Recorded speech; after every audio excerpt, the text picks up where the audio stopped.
Good morning students. Today we are going to learn new chapter. Chapter number 3. Properties of natural resources. नैसर्गिक संसाधनांचे गुणधर्म. Listen carefully student, your first paragraph. Properties of air. हवेचे गुणधर्म. Air is all around us. We cannot see it, yet we feel the presence of air. When we inhale, air is taken in through the nose. If we blow on our hand through our lips, we can feel the air. याचा अर्थ असा होतो, आपल्या सभोवताली हवा असली तरी ती आपल्या डोळ्यांना दिसत नाही, तरी हवेचे अस्तित्व आपल्याला जाणवते. जेव्हा आपण श्वास घेतो तेव्हा नाकावाटे हवा आत घेतली जाते. तोंडासमोर हात धरून फुंकर मारल्यास आपल्याला हवेचा स्पर्श जाणवतो. Okay student, then your next paragraph. Try this. करून पहा. Take a stick from a broom or a paper or plastic straw. Tie a thread at its center and hang it so that it remains horizontal. Tie 2 rubber balloons of the same size at the 2 ends of the stick. See to it that the stick remains horizontal. Now remove one balloon, inflate it and tie it again at its original position. The stick goes down on the side of the inflated balloon. This means that air has weight. Air is a mixture of gases. Therefore, like all other matter, it has mass and weight. याचा अर्थ असा होतो, झाडूची एक काडी किंवा शीतपेय पिण्यासाठी वापरतात ती स्ट्रॉ घ्या. काडीला मध्यभागी दोरा बांधून अशा प्रकारे टांगा की ती बरोबर आडव्या रेषेत राहील. काडीच्या 2 टोकांना 2 सारख्या आकारांचे रबरी फुगे बांधा. काडी आडव्या रेषेत राहील असे पहा. आता त्यातील एक फुगा काढा आणि तो फुगवून परत काडीला पूर्वीच्या जागी बांधा. आता काडी आडव्या रेषेत राहते का? फुगवलेला फुगा बांधलेले काडीचे टोक खाली जात असल्याचे आढळेल. म्हणजेच हवेला वजन असते. हवा हे वायूंचे मिश्रण असल्याने इतर पदार्थांप्रमाणेच हवेला सुद्धा वस्तुमान आणि वजन आहे हे सिद्ध होते. Okay student, then your next paragraph. Take an injection syringe without the needle. Pull its piston and observe it. The piston can be pulled out easily. The piston then remains in that position even if you let it go. Now close the inlet hole of the syringe tightly with your thumb. Pull the piston and let it go. The molecules of the gases in the air are in constant motion. When these molecules strike a body, they create pressure on that body. This is the pressure of air that we call atmospheric pressure. Atmospheric pressure is the same in all the directions.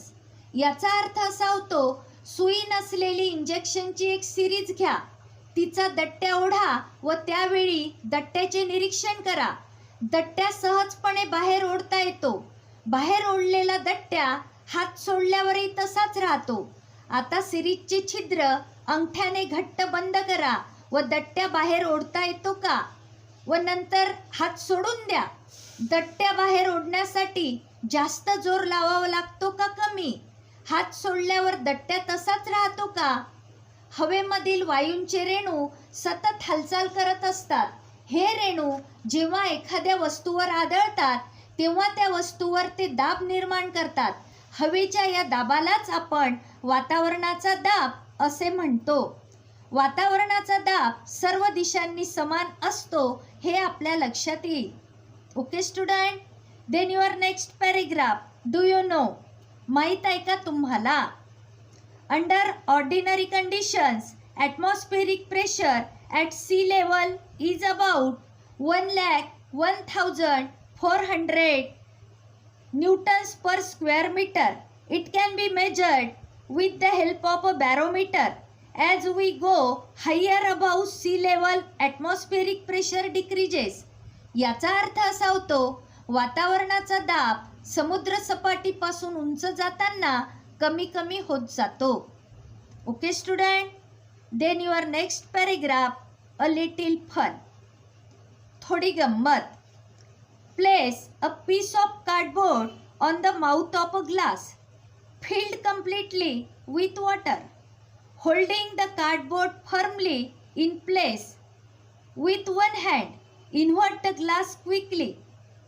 Take your hand away from the cardboard. What do you see? याचा अर्थ असा होतो, पाण्याने पूर्ण भरलेल्या पेल्याच्या तोंडावर पुठ्ठ्याचा तुकडा बसवा. पुठ्ठ्याला हाताने आधार देऊन पेला झटकन उलटा करा. हाताचा आधार काढून घ्या. काय लक्षात येते? Okay student, do you understand this activity? Then your next paragraph. Great scientist. In 1726 the Swedish scientist Daniel Bernoulli put forth the important principle that the pressure of air decreases when its velocity increases, while the pressure of air increases when its velocity decreases.